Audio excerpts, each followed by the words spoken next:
Hey everyone, welcome back to mergers. So we just went through one and then it fell apart after 5 days. So looking back, and I've been through lots of alliance mergers. So looking back, could anything have been done differently? What could have made it successful? And it's not for sure that it's done. There are people who are talking like, well, maybe we'll revisit this in the future. Maybe today wasn't the time or this week wasn't the time because it lasted about a week. And it's too bad because we went from both alliances getting around 10 to 13K Ymers to, for 1 week, for both days, we got over 21K both days. Huge. But ultimately, there's two reasons why mergers do or don't work. And it's not personalities. And it's usually not R4, R5. People that only really matters early in server where there's power struggles and people are like, hey, I created this great alliance. I demand to be R5. That doesn't really happen. In this case, everyone put egos aside and we went forward. There was going to be a rotating R5. We never got to the rotation because it only lasted a week. And, well, the two main reasons are how many alts are you going to be allowed to have? And what's the battlefield time? And those kind of so battlefield time wasn't decided before we merged. I actually said many times, no, we need to solve this. This is going to become an issue. And it became an issue after one battlefield. After Wednesday, BOG, a bunch of people, we had Asians and a couple North Americans and some Europeans. And in my history in the game, that doesn't work. You can have two time zones, but once you have three, it's very difficult. That means some people are going to miss. So after this finished, I actually left and went and joined the Vietnamese alliance. And my reasoning was just battlefield times. So the alliance I was in that was part of the merger, they did more of a European time slot. And for me, that's 3 p.m. in the afternoon. It's very difficult. I'm just finishing work, picking up the daughter at daycare. On weekends, it's right in the middle of family time. It's a hard sell to be like, oh, well, I gotta eat a mobile game Battlefield.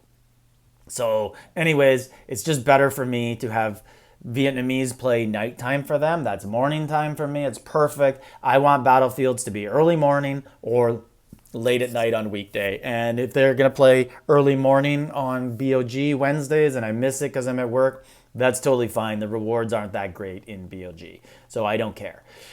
Sacrifice you make, right? But anyways, we didn't settle the battlefield time. And sure enough, after BOG, a bunch of the Asian players were like, hey, we don't enjoy having a battlefield at 1 a.m. or 2 a.m. So they were getting frustrated. And then the other issue was alts and the number of alts. And there's really two opinions on this.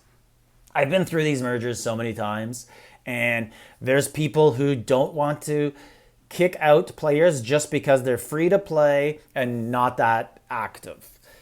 And then there's people who are like, they're not active. I prefer my alt that brings me 3 billion resources each every week. And there's no right or wrong answer to that. It just depends on how you play the game, how you enjoy it. So what I would say happened in this case was I would say that half of the players said, yeah, we'll go over without our alts. That's fine. We'll get better rallies. And then once it actually came time to see the sacrifice, people didn't know what sacrifice they signed up for until you actually lived through it. So fast forward, and we went through 2 Ymer days at 20K, and then the people who probably didn't have as many alts were like, 20K with 2 alts versus 14K with 6 alts isn't as good for me. So I didn't know what I was signing up for. So that I'm just guessing. That's what went through people's minds. And then the battlefield time slot.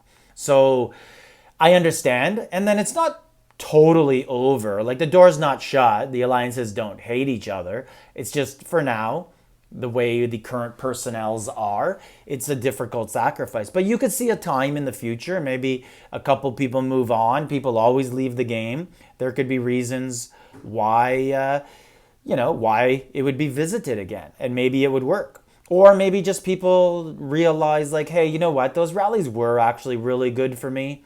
Maybe I will sacrifice and join up again. And, it could be either side that decides that. But I guess, we tried it and it did work in a limited capacity. So I would hope that it does work out again in the future. But my advice to anyone going through alliance mergers, you have to nail down battlefield slots and you have to kind of have a direction of the alliance.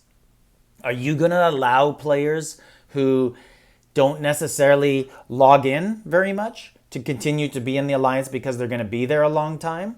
Or are you going to be alt heavy? And to me, honestly, I think it's a happy medium. I don't like an alt heavy alliance. 30 players and 90 alts. I don't think that's successful. I think it kills the alliance. I think that there does have to be a social factor to the game. There has to be people who talk and people who do different activities in the game. For example, if you look at the alliance competition, so I won't be able to see the scores because I changed alliance, but you need people who do these social games or you don't get rewards. There's the other one here, right? The treasure hunt.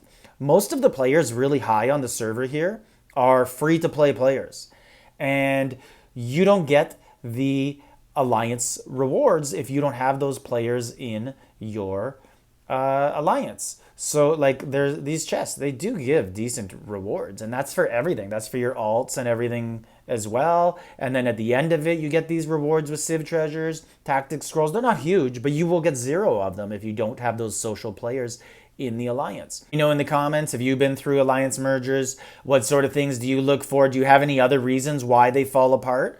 I've been through, I'm probably 7 or 8, maybe more. And it's always battlefield time and how many alts can I have in the alliance. So let me know if there's anything else that comes up. Like, can be personalities. Like, people do hate each other, like, from day one. But realistically, if people want to grow and develop, they do put those aside. So anything else, let me know what you guys factor in. Have you been through any different reasons why they did or did not work? Genghis, like, subscribe, leave a comment.